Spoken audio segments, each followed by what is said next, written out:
ar, 18 horas. Notícias de Manaus, Amazonas, Brasil e do mundo. Agora na Mix. Agora 6 horas em ponto em Manaus. Boa noite pra você na sintonia certa. Boa noite pra você, Cid Soares. Boa noite, Carlão. Estamos aí respirando os ares dessa quarta-feira com carinha de sexta. Vamos começar mais um 18 horas. Bem-vindo. Mix. Lembrando que você pode participar do programa 18 horas, mandando aí o seu WhatsApp, que é o 994887592. Mande aí a sua mensagem de texto, dê um toque aí pra gente aqui no 18 horas. Estamos contando com a sua participação, né, Cid? Exatamente. A mensagem vai sair aqui durante o programa. É o programa 18 horas. O nosso WhatsApp, repetindo, é o 994887592. 994887592. Estamos esperando a sua participação. Valeu. Começando o programa 18 horas com os destaques do dia. Wilson Lima anuncia 6 novos secretários e redução de 25% nas despesas do governo. Justiça dá prazo de 45 dias para a Prefeitura apresentar plano de um novo aterro sanitário. Eduardo Braga apresenta plano de trabalho da reforma tributária e prevê votação de relatório até 4 de outubro. Secretário Municipal de Habitação, Jesus Alves, fala dos planos da Prefeitura para casas populares aqui em Manaus. Tá combinado, 6 horas e 2 minutos, vamos juntos até às 7 da noite com os destaques do dia, notícia e informação para você em mais uma edição do programa 18 horas, tudo isso aqui no melhor Mix do Brasil. E hoje é quarta-feira, 16 de agosto de 2023, no ar 18 horas. 18 horas.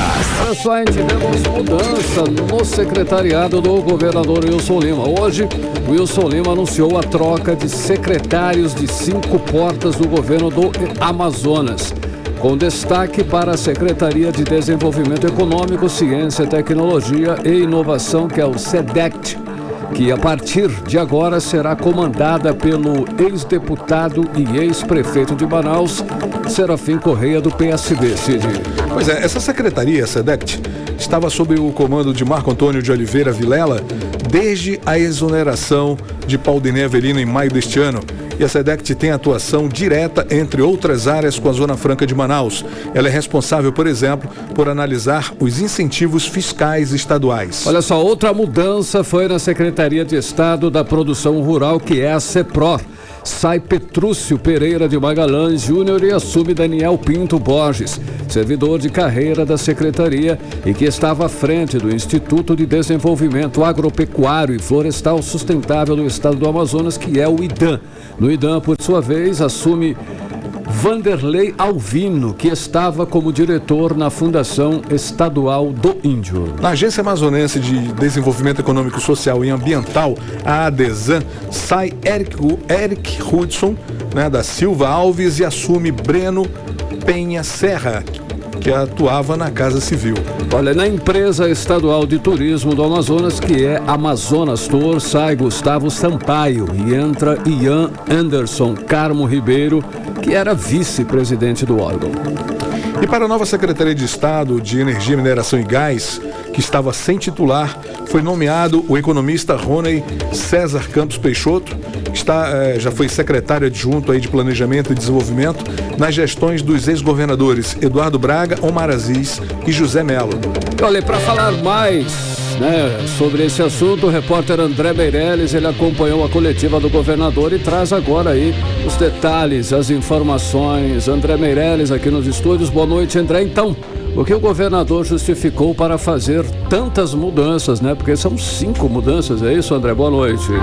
Muito boa noite, Carlão, boa noite, Cid, boa noite também a todos que nos acompanham aqui na 100.7. Olha, para reequilibrar as contas do Estado, o governador Wilson Lima anunciou hoje, a medida para conter os gastos públicos.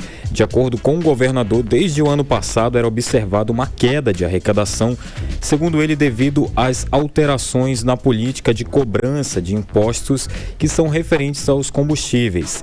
Desde lá, o Estado acumula perda no recolhimento de imposto de circulação de mercadorias, que é o ICMS, e também no repasse do Fundo de Participação dos Estados, que é o FPE, que é administrado aí pelo governo federal.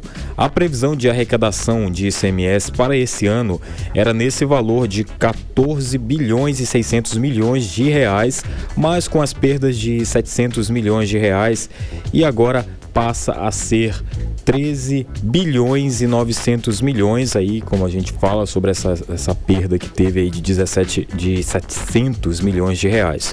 O mesmo ocorreu com o fundo, onde era previsto 4 bilhões e 400 milhões de reais e passou a ser de 4 bilhões de reais e 100 milhões, ou seja, uma redução de 300 bilhões de reais. Então essa foi a justificativa do governador Wilson Lima durante essa coletiva de imprensa que teve hoje pela manhã, que ele fez essa justificativa. Inclusive a gente tem um trecho e vamos conferir agora. Para vocês terem uma ideia, a nossa previsão anual para arrecadação de ICMS esse ano era de 14,6 bilhões. Com a revisão que foi feita, o valor agora é de 13,9 bilhões, ou seja, uma queda de 700 milhões de reais.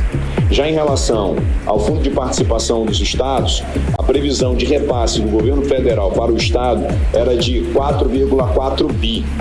Com a revisão que foi feita, a estimativa é de 4,1 bi, ou seja, uma redução de 300 milhões. Se você somar a previsão de queda de ICMS e de FPE, nós vamos ter aí uma queda de 1 bilhão de reais para esse ano de 2023. 18 horas. Bem, nós ouvimos aí o governador do estado do Amazonas, o Wilson Lima. Olha só, e nessa coletiva à imprensa, o governador Wilson Lima anunciou também que vai publicar um decreto reduzindo em 25% algumas das despesas do governo do estado para compensar a queda nas receitas. André, o governo trabalha com uma perda de 1 bilhão de reais este ano em relação ao que foi projetado no início do ano. É isso mesmo, André Meirelles? Isso mesmo, Carlão. Por isso que hoje ele vai aí, um decreto reduzindo em 25% algumas das despesas do governo do estado. Isso, segundo ele, para compensar as frustrações de receitas arrecadadas.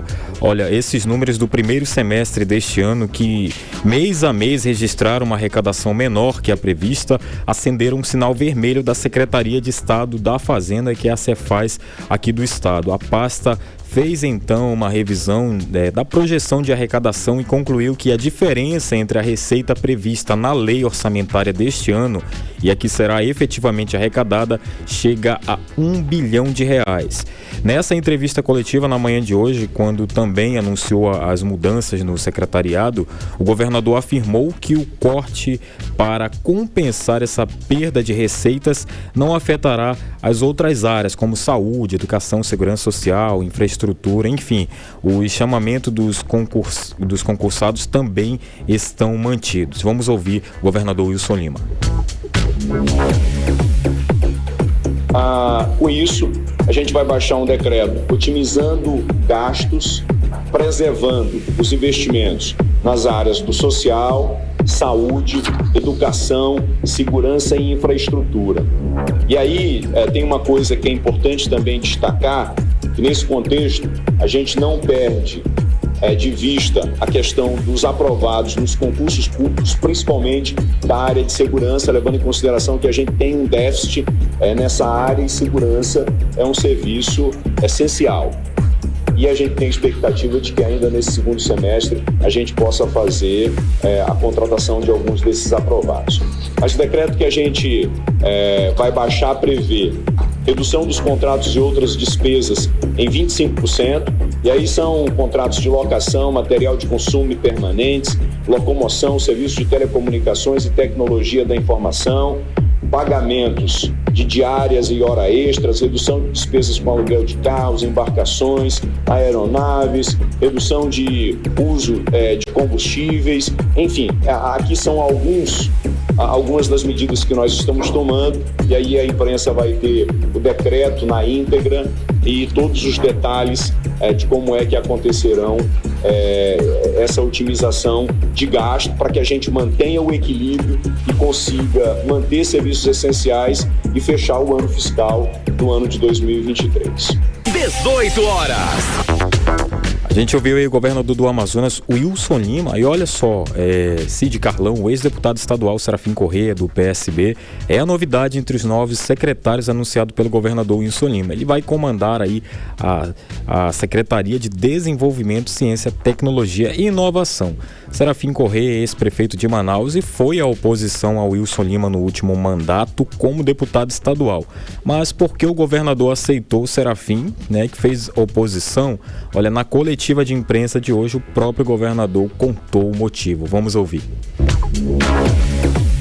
Especificamente no caso do Serafim Corrêa, o primeiro critério levado em consideração é a qualificação dele e a experiência que ele tem. Qual governador não quer ter no seu quadro de secretários alguém que já foi prefeito, por exemplo, da cidade de Manaus? Então é uma honra para a gente ter o Serafim Corrêa aqui, um quadro muito qualificado e alguém que naturalmente saiu do parlamento e alguém que tem esse trânsito político, inclusive para facilitar esse diálogo com o parlamento.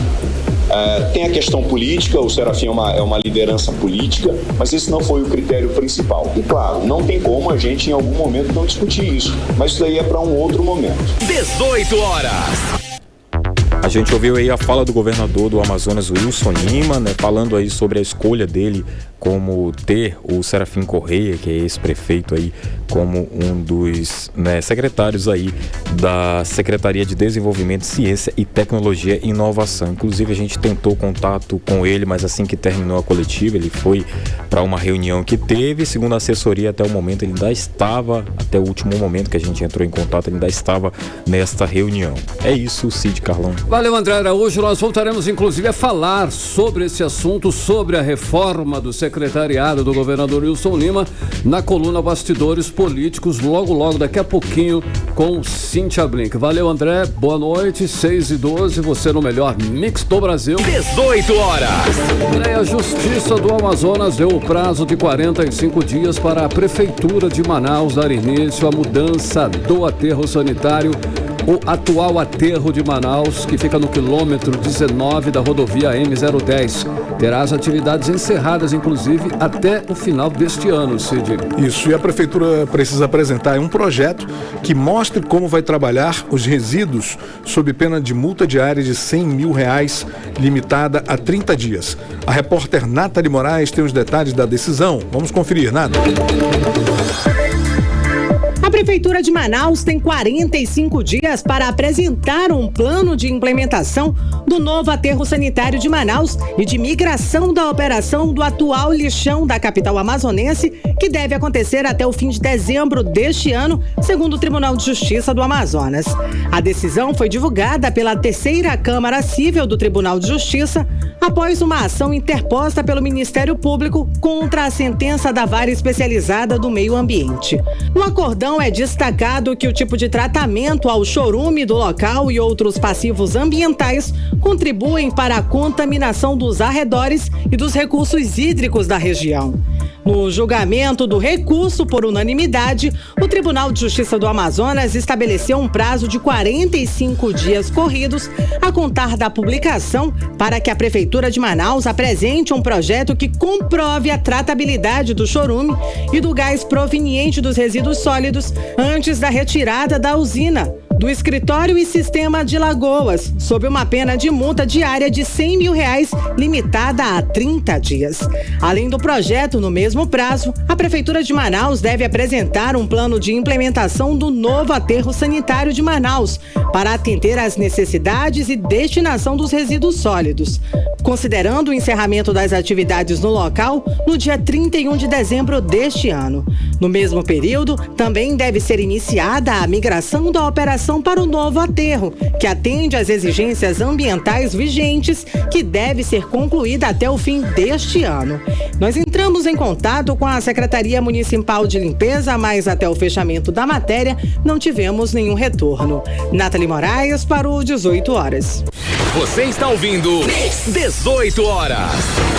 Agora 6h15, você no melhor Mix do Brasil no ar, por 18 horas. Olha só, vítimas de violência sexual são incluídas em grupo prioritário para receber a vacinação contra o HPV, que é o vírus que pode ser transmitido através da relação sexual e pode causar inclusive o câncer de colo de útero. A determinação da Fundação de Vigilância em Saúde faz parte das estratégias de prevenção ao HPV. Vamos aos detalhes agora com a repórter Odineia Araújo. O HPV, ou papiloma vírus humano, é um vírus que infecta pele ou mucosas, tanto de homens quanto de mulheres, provocando verrugas na região genital ou anal e até câncer, dependendo do tipo do vírus contraído. A infecção pelo HPV é considerada uma doença sexualmente transmissível, por isso a Fundação de Vigilância em Saúde do Amazonas decidiu incluir vítimas de violências sexuais como grupo prioritário para receber a vacinação contra a doença. Para ser incluída no grupo, a vítima desse tipo de crime deve ter idade entre 9 a 45 anos e ainda não ter se vacinado contra a doença, como informa Alessandro Melo, chefe do Departamento de Vigilância Epidemiológica da FVS. A vacinação HPV, ela foi estendida recentemente pelo Ministério da Saúde para as vítimas de abuso sexual. Então nós estamos tentando aumentar a proteção, infelizmente, para essas mulheres que sofreram abuso. Então está sendo ofertada a partir de agora, elas podem procurar um serviço de saúde e solicitar a vacinação contra o HPV. Ainda conforme Alessandro Melo, da Vigilância Epidemiológica da FVS, a estratégia contribui para prevenir doenças que podem ocorrer após a violência sexual. Então isso é uma forma de nós tentarmos que, devido a esse fato que aconteceu, não venha a carregar nenhuma sequela maior no sentido de contrair o vírus do HPV e desenvolver um câncer de colo de útero. Então isso é uma forma de aumentar a rede de proteção, de aumentar a proteção para essa vítima de abuso sexual. Para as vítimas da violência, a dose será aplicada a partir da indicação médica. A vacina contra o HPV hoje é destinada a meninos e meninas na faixa etária dos 9 aos 14 anos. As doses estão disponíveis nas unidades de saúde de todos os municípios do Amazonas. A nota que estabelece a inclusão de vítimas de violências sexuais como grupo prioritário para receber a vacina contra a doença foi divulgada na última segunda-feira. Odineia Araújo para o 18 horas. Você está ouvindo 18 horas. Entrevista do dia. Olha só, nosso entrevistado de hoje é o secretário de Habitação e Assuntos Fundiários de Manaus, Jesus Alves, que assumiu o cargo agora em junho e já tem alguns projetos em andamento. Já está aqui em nossos estúdios. Boa noite, secretário. Olha só, então, o que já foi possível desenhar, projetar de habitação popular nesse curto espaço de tempo que o senhor está à frente da secretaria? Tudo bem? Boa noite. Muito boa noite a todos os ouvintes. Queria mandar um abraço muito especial às pessoas que estão ansiosamente aguardando por essas notícias importantes no que diz respeito à habitação. Sim. Nós assumimos no dia 6 de junho a Secretaria recém-criada de Habitação aqui em Manaus e começamos a prospectar ações que fossem efetivas para minimizar, para mitigar esse grande déficit que nós temos aqui na nossa cidade. O estado do Amazonas é o estado da federação que tem o maior déficit habitacional, junto com o Maranhão.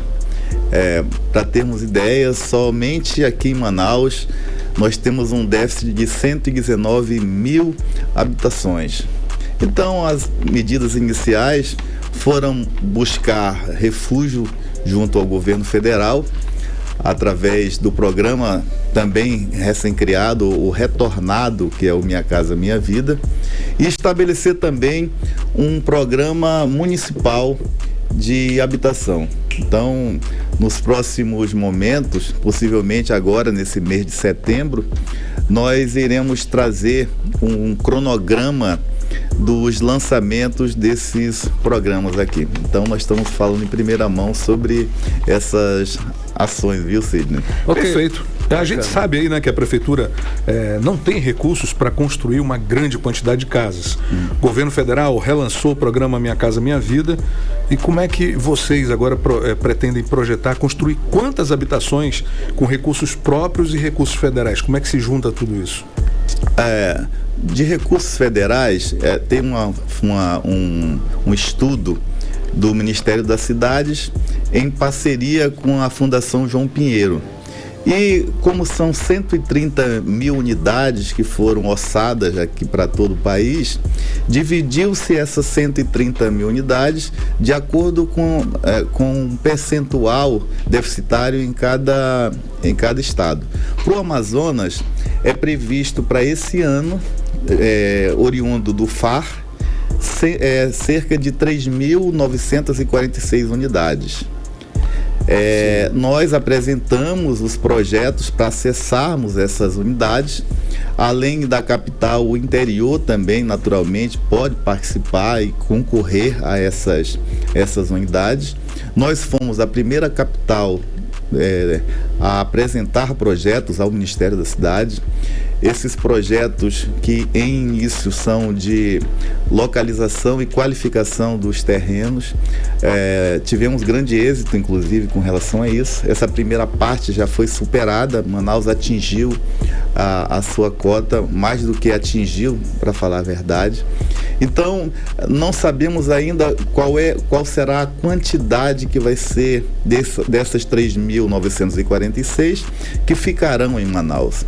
Como a maior parte do déficit verdadeiramente acontece aqui na capital, porque se nós lembrarmos muito bem, no passado existia uma proporção de 30% da população, isso na década de 60, morando aqui em Manaus. Os outros 70% viviam no interior e vivia do extrativismo. A gente está falando do período da borracha.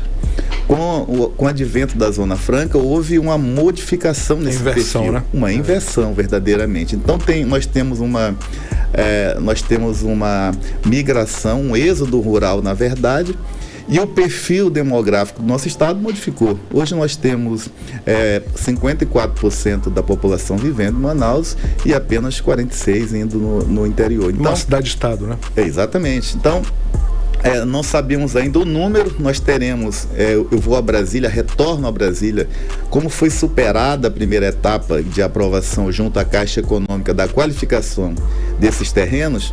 A gente vai a Brasília, temos uma audiência com o ministro da cidade, Jader Filho, junto com o senador Eduardo Braga, e que tem nos ajudado de maneira muito grande na aquisição dessas unidades. E lá o ministro vai definir efetivamente quantas desse lote de 3.946 ficam efetivamente aqui em Manaus. O projeto municipal, o nosso prefeito Davi Almeida destinou recursos e orientação para que nós desenvolvêssemos um projeto de casas sobrepostas que atendesse a 252 unidades. Possivelmente nos próximos dias já vai estar indo para licitação essas unidades. Então, os números vão estar mais ou menos aproximados ao que eu falei ainda. Okay. O que vai ficar faltando de saldo residual são as unidades do também programa Minha Casa Minha Vida, destinadas às calamidades. Nós tivemos aqui algumas calamidades, a mais recente. Ainda estamos vigente a esse decreto de calamidade que vai até o dia 10 de setembro, que foi fruto daquele evento que aconteceu no Pingo d'Água, lá no Jorge Teixeira, que desalojou uma quantidade muito grande de famílias e chegou a ter 8 vítimas fatais. Eu acho que o grande público deve lembrar do episódio. Então, possivelmente a gente vai buscar mais 1.000 casas para atender parte dessa demanda. Olha, secretário, olha só, qual o valor e as características aí dessas casas que a prefeitura está construindo e vai construir, e como, né, o cidadão, como eu, por exemplo, posso concorrer a uma dessas casas? Do projeto municipal de habitação, esse que é feito pela própria prefeitura, são 252 unidades que vão atender essas pessoas que estão ou foram afetadas por ter se assentado em área de risco. Então, esse lote pretende atender. A orientação do prefeito é que a gente atenda essas famílias que, em sua maior parte, hoje vivem do aluguel social. Sim. E que tem um prazo, e que o objetivo é atendê-las no menor espaço de tempo possível. Com relação ao projeto Minha Casa Minha Vida, a esse quantitativo, nós estamos migrando os sistemas da Secretaria de Habitação. Antes era apenas uma subsecretaria e uma vice-presidência. Então, o sistema que tinha na ocasião era de 2012, está muito defasado. Você imagina quanto mudou em termos da população, das qualificações dos programas, e nós temos aí no sistema de 2012. Realmente não atende. Nós estamos em fase de finalização do desenvolvimento desse novo sistema do SISAB, que deverá estar disponível para a população já na segunda quinzena do mês de setembro. Mas é para qualquer um, quem quiser concorrer? Tem algum critério? Existem, os critérios são os mesmos critérios do governo federal, do Minha Casa Minha Vida. As pessoas, existem algumas prioridades para essa categoria. As prioridades são aquelas mães que são responsáveis pelas famílias, as famigeradas mães solos, aquelas famílias que estão em vulnerabilidade, em risco, as que moram também em áreas de risco geológico. E aí entra mais um ponto. Em Manaus, mapeado, nós temos cerca de 52 mil unidades habitacionais que estão assentadas nesses locais. Então, por mais que nós venhamos a nos esforçar, como estamos nos esforçando, é um trabalho árduo e que é quase impossível a gente fazer isso em curto espaço de tempo. Então, a gente vai trabalhar com a prioridade da prioridade para tentar ir mitigando lentamente essas situações. Muito bem. Bom, estamos aqui conversando em entrevista com o secretário municipal de Habitação, Jesus Alves. E secretário, a prefeitura tem algum projeto para construir lotes? Nós estamos em fase de adquirir alguns terrenos que se enquadram dentro do perfil do programa Minha Casa Minha Vida. Antes do programa Minha Casa Minha Vida, não existia a necessidade de ter equipamentos urbanos já estabelecidos onde se assentava eles. Então, um termo de compromisso do ente executivo de que iria construir era o bastante. Agora não. Necessariamente ele tem que ser estabelecido em áreas já consolidadas e que tem verdadeiramente esses equipamentos. A prefeitura está adquirindo alguns lotes e tem um excedente nesses lotes. O excedente desses lotes, a intenção do prefeito, da prefeitura, da secretaria, é criar uma infraestrutura necessária para esses terrenos e ofertar, de acordo com as demandas que são também gigantescas, esse loteamento para a população de baixa renda. Não temos o quantitativo de quantos serão e também não temos a data em que isso aí estará disponível para a população. Secretário, o senhor falou em áreas de expansão, né, para a construção desses conjuntos aí. Quais são essas áreas? Tem isso já, não? Áreas de? Expansão, né, para a construção desses conjuntos. Eu falava que antes poderia ser implantadas em áreas de expansão, em que não está ainda consolidado esses equipamentos. Agora não é mais permitido. Hoje, necessariamente, a gente tem que adquirir esses terrenos já em áreas consolidadas. Perfeito. Bom, secretária, a maioria dos bairros de Manaus surgiu a partir de invasões. Há algum projeto municipal de regularização de habitações ou mesmo de melhorias habitacionais na periferia? Existe. Esse é um ponto, é uma linha muito tênue entre o direito à propriedade, que é um elemento fundamental em qualquer sociedade. Nós temos que sempre lutar por isso. E há algumas necessidades que são estabelecidas. A falta de políticas fundiárias efetivas, com um programa de expansão, de zoneamento, de loteamento efetivo, causa algumas tensões. E essas tensões vão no encontro do que você falou, do estabelecimento da população em áreas irregulares. Então a prefeitura, o que está buscando? Existe a lei do REURB, da condição de o ente entrar em áreas que já estão consolidadas desde dezembro de 2016 e tentar regularizar essa área. Como se regulariza?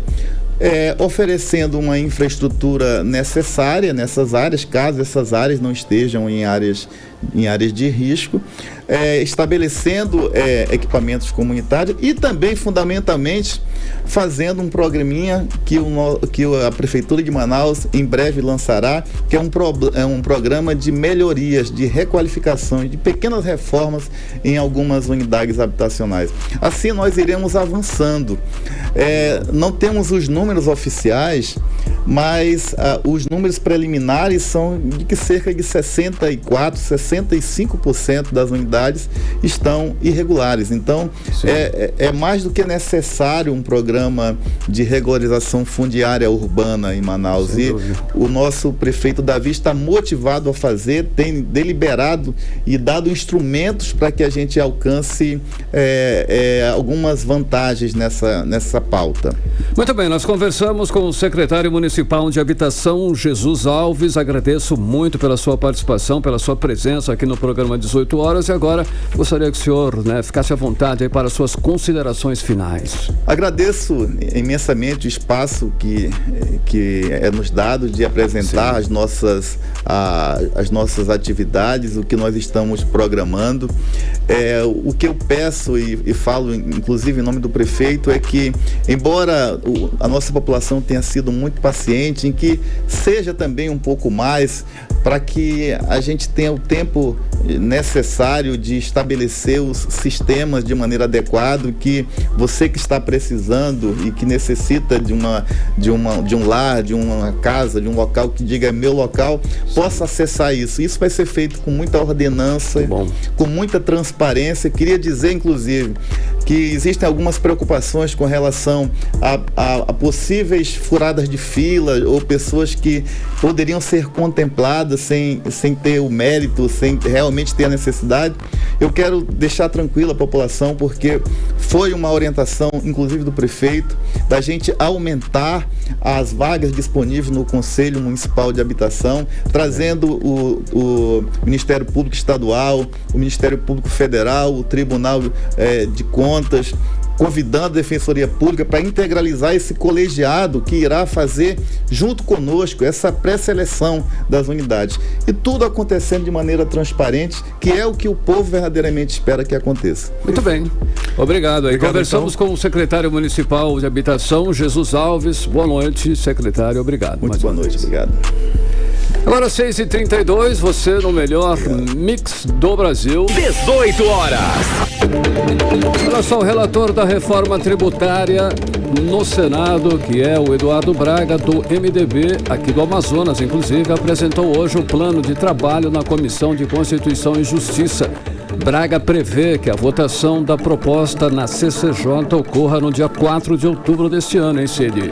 E de acordo com a agenda planejada até outubro, serão realizadas ao menos 7 audiências públicas para ouvir os diferentes setores, agronegócio, indústria e serviços, e também governadores e prefeitos.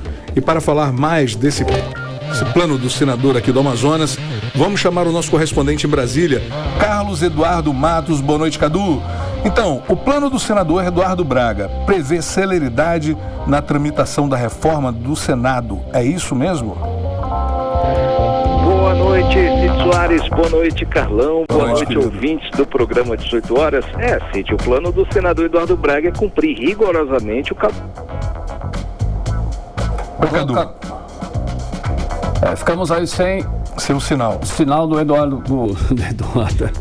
Sinal Carlos do Carlos Eduardo Matos, que está lá em Brasília, né? E vamos falar aí com ele sobre esse assunto, esse acordo com a agenda planejada, já inclusive até outubro, que serão realizadas aí audiências públicas para ouvir os diferentes setores. Vai ser interessante. É um assunto aí de extrema importância, inclusive para nós aqui, não é isso, Cid Soares? Não tenha dúvida. E aí, Cadu, tá de volta? Como é que tá? Não, ainda não temos o Cadu. Ok, Cadu?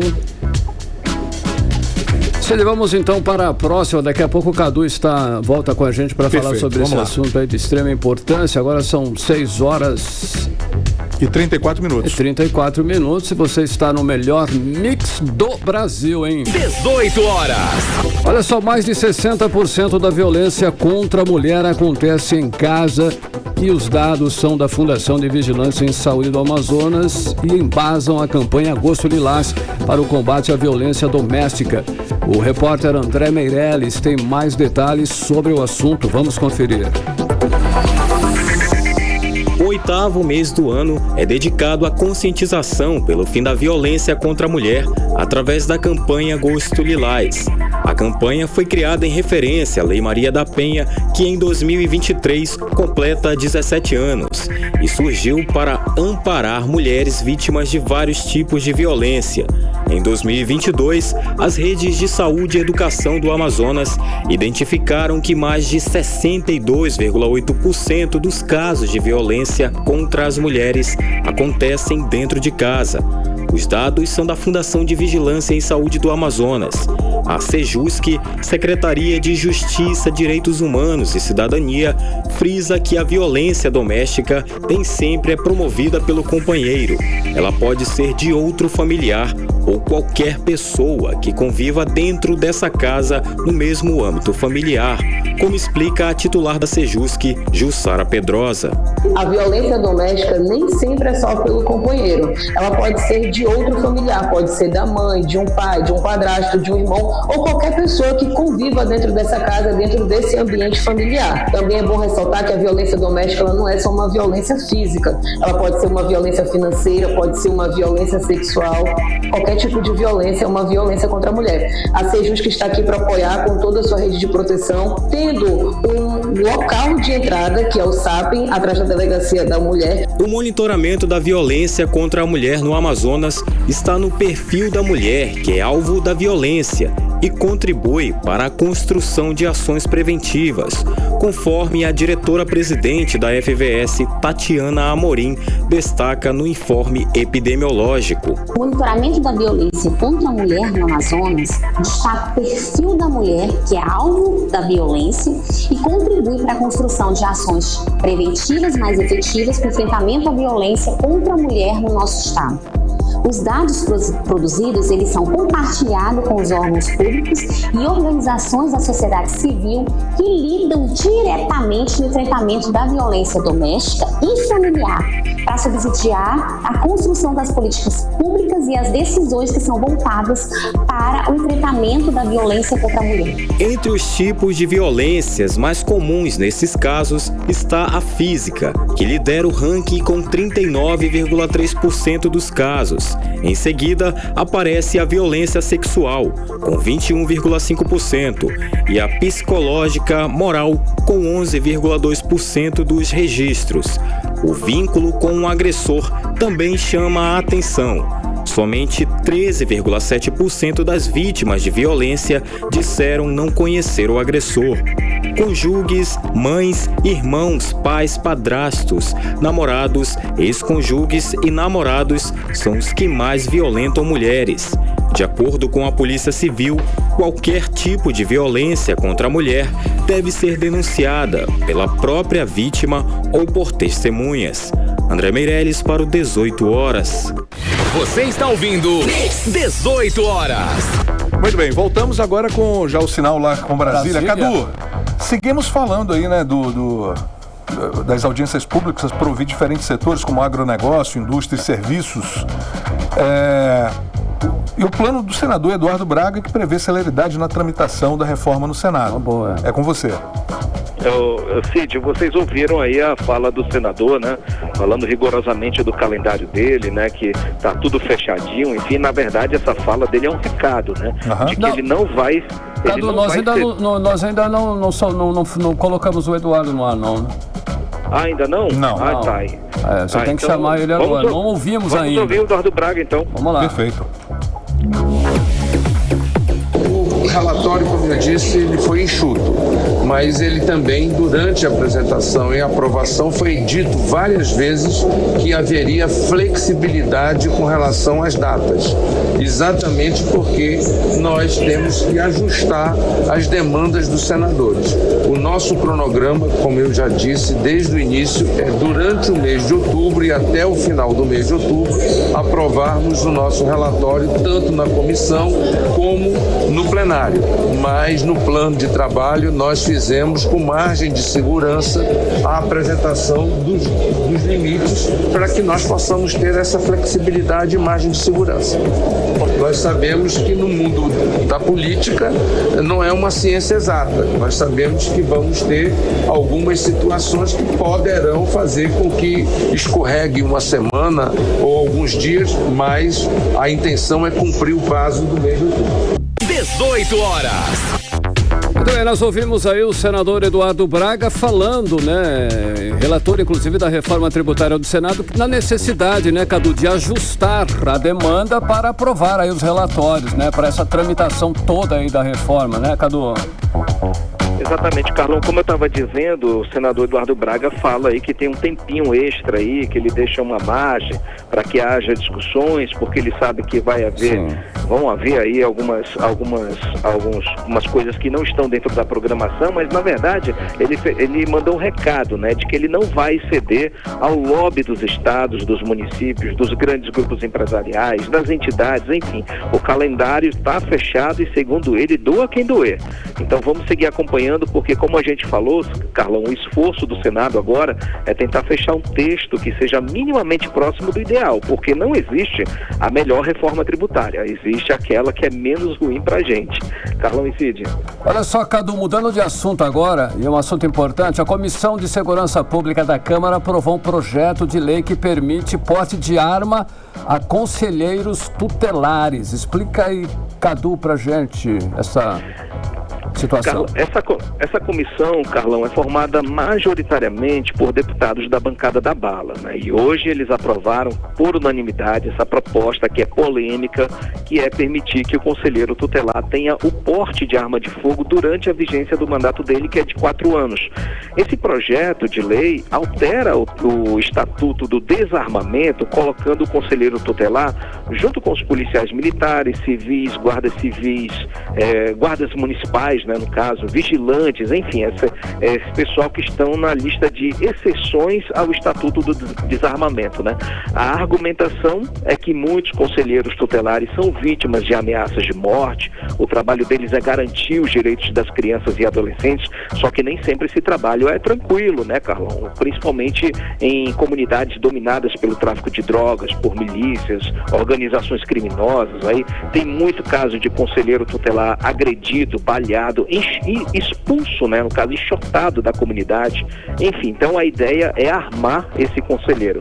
E como toda proposta polêmica, Carlão, tem os seus dois lados, né? Tem gente apoiando, querendo ter o direito de portar arma de fogo, e tem gente contra, porque a arma de fogo pode piorar a situação do conselheiro tutelar, porque ele pode se tornar um alvo dos bandidos, Carlão, que poderão matá-lo para tomar a arma dele.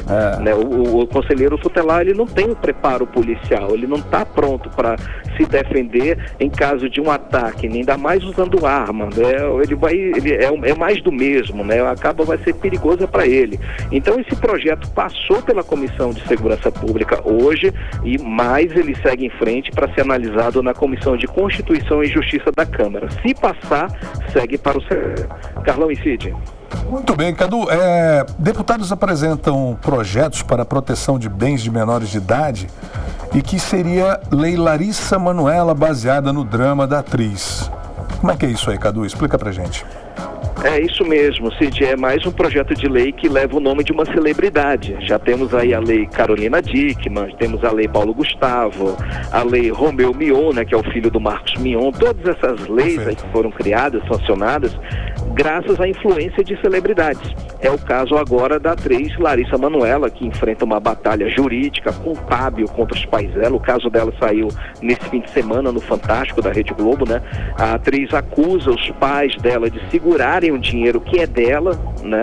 Larissa é artista desde os 4 anos de idade, e agora que é maior de idade, ela não consegue ter acesso ao próprio dinheiro, porque os pais mantiveram um contrato de sociedade com os termos antigos, como se ela fosse ainda menor de idade. Então essa polêmica chegou ao Poder Legislativo, Cid. Os deputados federais Pedro Campos, do estado de Pernambuco, e Duarte Júnior, do estado do Maranhão, ambos do PSB, apresentaram um projeto de lei criando a Lei Larissa Manoela. Eles querem alterar o Código Civil para ampliar a proteção das crianças e adolescentes que iniciam aí a vida profissional de forma precoce e passam a ser o esteio da família, e colocam aí o Ministério Público como uma espécie de avaliador dos contratos que são firmados entre pais e filhos, porque, como a gente sabe aí, o Estatuto da Criança e do Adolescente proíbe o trabalho infantil. Então eu conversei com o deputado Duarte Júnior, que deu mais detalhes para a gente sobre esse projeto. Vamos ouvir o que ele disse.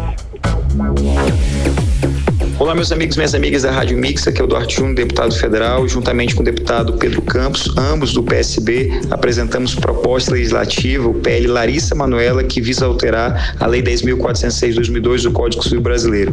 Nosso objetivo é garantir mais segurança aos menores, aqueles que precisam ser representados, curatelados, tutelados, para que aqueles que os representem não hajam visando o seu interesse. Nosso objetivo é garantir ainda mais segurança, mais solenidade a essas relações, mais proteção ao bem jurídico, mais segurança aos negócios jurídicos, para que o menor possa ser atendido e possa ter os seus interesses protegidos. Nós não podemos permitir que aquele menor que exerça uma atividade lucrativa veja todo o seu esforço, todo o seu talento sendo perecido por má fé. Por isso, essa proposta ela é muito positiva, ela é necessária, ela é justa e contamos já com o apoio de todo o parlamento. 18 horas. Nós ouvimos o deputado federal do PSB do Maranhão, né, que é o Duarte Júnior, favorável a tudo isso aí, né, Cadu? Essa lei Larissa Manoela que favorece muita gente, né, Cadu? Exatamente, Carlão. Eu não tenho dúvida alguma de que esse projeto vai sair do papel, viu? Que ele vai ser sancionado, porque tem o peso aí da celebridade, da Larissa Manoela. Ela mobiliza os jovens, né? Ela tem depoimentos dela, né? Que são bem fortes, né? O depoimento forte dela, revelador, né? Isso, imagina, uma artista do naipe dela ser vítima dos próprios pais. Isso daí realmente mobilizou o país e mobilizou os parlamentares, como eu disse. Agora, outro detalhe desse projeto, Cid, Carlão, é que ele obriga os pais a prestarem contas dos bens que eles estão administrando, né, em favor dos filhos, para evitar qualquer tipo de dúvidas com relação ao patrimônio. Isso daí era o grande problema. A Larissa Manoela não tinha acesso ao que às informações sobre o patrimônio dela. Então esse projeto desnuda, ajuda o adolescente, dá autonomia à criança e ao adolescente, né, nesse trato contábil e jurídico com os pais. Coloca em pé de igualdade, né? Sim. Beleza, Cadu. Um abraço, querido. Tchau, tchau. Valeu, Cadu. Agora 6h47, você no melhor mix do Brasil. 18 horas.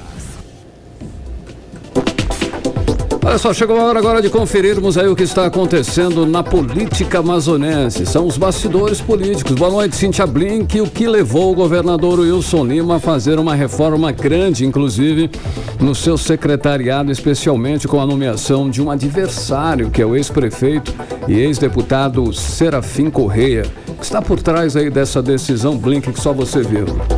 Boa noite, Carlão. Boa noite, Cid. Todo mundo que está com a gente na 100.7. Pois é, de acordo com o governador, durante a coletiva essa que não teve um deputado presente ali, viu? Não entendi muito essa ausência, apesar de que o Wilson Lima caminha muito bem dentro da Assembleia Legislativa.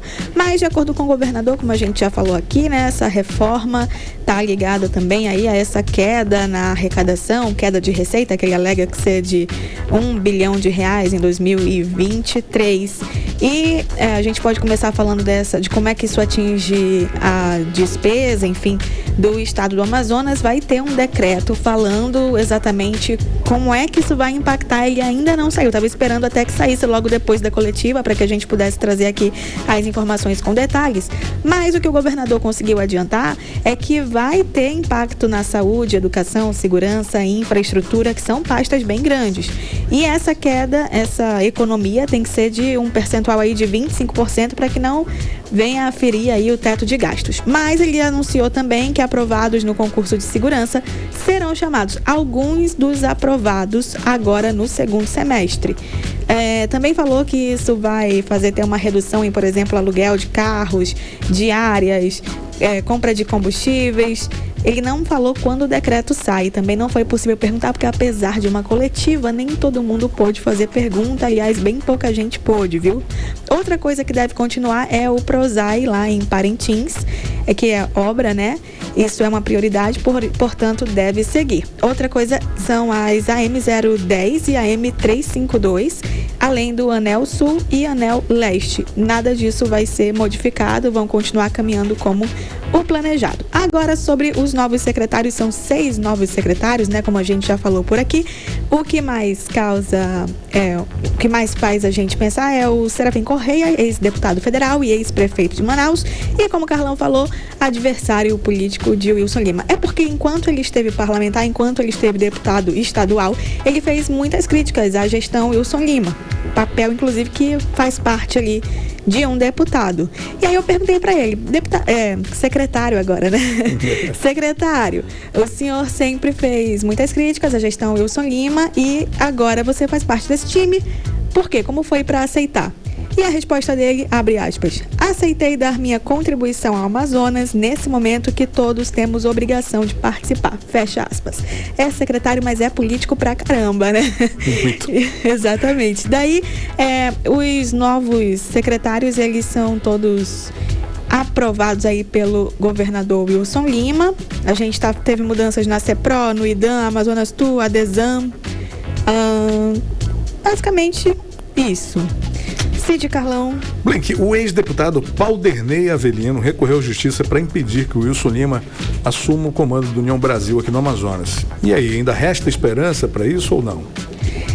Eu não sei falar sobre esperança, viu? Eu não quero dar esperança para o... Eu acho que até eu me coloquei errado. Existe esperança para ele? Será que existe ou não? Eu não sei se existe, mas o ex-deputado federal Paulderney Avelino, ele está recorrendo na justiça para impedir que o governador assuma oficialmente o União Brasil, porque os status de presidente do União Brasil no Amazonas, o Wilson Lima já ganhou, né? Mas realmente, oficialmente, não é ainda ele. E o partido está atualmente sem presidente nenhum, viu? Porque eu não achei que era possível, mas fui perguntar para Paulderney Avelino e a resposta foi essa. Então, a oficialização do governador Wilson Lima para a presidência do Diretório Estadual do União Brasil aqui no Amazonas está marcada para agora, sexta-feira. E correndo contra isso, tá aí Paulderney Avelino entrando na justiça. Lembrando que o governador tem o apoio do presidente nacional do partido, Luciano Bivar. Ao mesmo tempo, Paulderney não caminha sozinho nessa briga aí contra a corrente, enfim. Ele tem o apoio de figuras como José Agripino Maia, Davi Samuel Alcolumbre, enfim. A gente tem que esperar até sexta para ver o que rola, mas acho difícil. Realmente, Paulderney está aí nadando contra a corrente. Cid Carlão. Cintia, olha só, como está aí a farra, né, digamos assim, dos títulos e honrarias na Assembleia Legislativa. É títulos e honrarias para todo lado. Foi imposto, inclusive, aí um limite, e é isso, Cíntia? Explica pra gente, em função, né, de toda... Né? E aí? Então, todo dia a gente fala aqui de um novo título de cidadão, a gente já começou a falar disso até com um certo humor, porque precisa de alguma leveza nesse assunto, senão a gente só se revolta e não pode matar ninguém. Então, vamos manter a civilidade, mas o fato é que a todo instante a gente tem um novo título, um novo cidadão amazonense aí que os deputados estão propondo. Para limitar isso, o deputado estadual Tiago Abraim, que é deputado de primeiro mandato, deputado estadual aqui do Amazonas, ele está fazendo uma proposta de uma resolução legislativa para limitar a 2 indicações por ano de mandato a concessão de título honorífico de cidadania na Assembleia, ou seja, cada um dos 24 deputados vai poder dar título? Sim, poderá, mas apenas 2 por ano. Sim. E aí tem que ver se os próprios parlamentares vão aprovar essa resolução, se os próprios parlamentares vão concordar com isso, mas eu acho que é uma pauta que, se fosse para o pleito popular, se sairia bem, né? Seria positivo. Só comentar mais uma coisa que aconteceu hoje, rapidamente, lá na Câmara Municipal de Manaus, teve um requerimento do vereador William Alemão, que ele pede que Paulo Henrique Martins, que é o diretor do Instituto Municipal de Mobilidade Urbana, IMMU, vá à Câmara Municipal de Manaus para prestar alguns esclarecimentos. E durante a discussão disso, né, de colocar ali o diretor-presidente nessa sabatina com os vereadores, tanto vereadores da oposição quanto da base tiveram críticas ao Paulo Henrique Martins. E entre as falas estava escrito assim, ele não atende nem a base. Essa frase ela foi um pouco criticada nas redes sociais, porque olha como é trazido para uma coisa privada, né? Olha como uma coisa é colocada como, poxa, nem a gente que é amigo do rei, né? Que é amigo do prefeito, ele não atende. Mas no fim, o tal do requerimento foi reprovado, viu? Só para informar. De qualquer maneira, ele pode ir como convidado prestar esses esclarecimentos. Mas se não foi obrigado, será que vai convidado? Duvido muito, mas a gente segue acompanhando e trazendo mais informação para você. Até amanhã. Valeu, Cíntia. Até amanhã. Agora 6h55, você no melhor mix do Brasil. 18 horas. Hoje é quarta-feira e, como sempre, nós temos dicas de cinema com o editor-chefe do site Cine7, que é o Caio Pimenta. Vamos conferir agora no 18 horas. Olá, eu sou Caio Pimenta do Cine7 e chegou a hora de conhecer os filmes que estreiam em Manaus neste fim de semana. A principal atração é uma estrela brasileira que chega a Hollywood. A Bruna Marquezine é uma das protagonistas de Besouro Azul, nova aventura da DC nos cinemas. O filme acompanha a batida história de descoberta de superpoderes de um herói, no caso, o jovem Jamie Reyes, que ao ter o misterioso escaravelho preso à coluna, adquire uma poderosa armadura alienígena azul. A atriz brasileira será o par romântico do protagonista. Já Fale Comigo chega com a promessa de ser o filme de terror do ano. O projeto da A24 acompanha um grupo de amigos que descobre como invocar espíritos usando uma mão embalsamada. Obcecados pela adrenalina, um deles vai longe demais e liberta forças sobrenaturais terríveis. Já o cinema brasileiro aparece em dose dupla, com uma comédia e um suspense. Vai Ter Troco traz a clássica história de duelo de classes, ao mostrar um trio de empregados sem receber há meses. Eles então se revoltam e decidem cobrar dos patrões, que são gastadores incontroláveis, mas que para pagar os funcionários alegam estar em crise financeira. A situação, é claro, sai do controle e gera situações hilárias.